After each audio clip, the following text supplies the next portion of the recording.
Not too long ago, former President Barack Obama revealed his plans to build a new library. He recently even released a 3D rendered model of it. However, a lot of people noticed something very odd about his new project. It is no secret that Obama is a massive sympathizer of the Islamic religion. In fact, he spent his 8 years in the White House trying to convince the American people to accept traditional Islam. Now, that is kind of unfair, isn't it?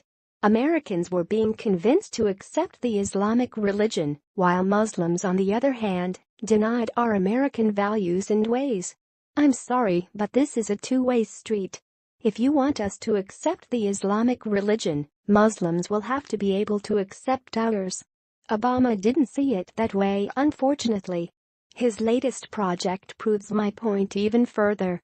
According to Daily Caller, Obama's new library is scheduled to be built in Chicago, Illinois, very close to the Jackson Park, the University of Chicago, and the South Shore Cultural Center. The project will reportedly include 3 buildings, a museum, library and forum. The design of the library and location, where it is supposed to be built itself, has caused a lot of tension within the Chicago community.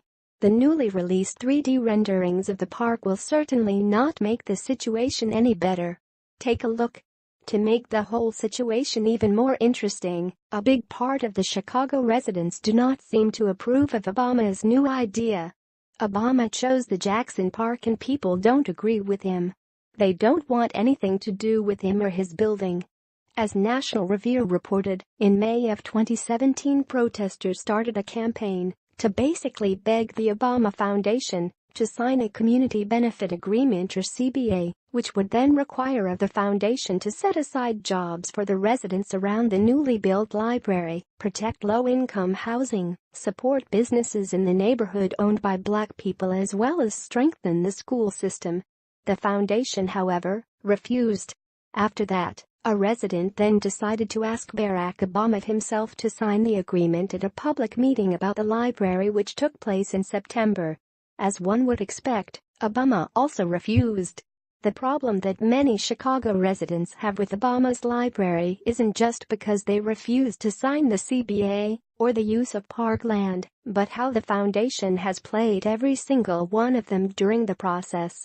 Ironically enough, the project was meant to bring positive changes to the neighborhood, and all it did was cause tension and hatred.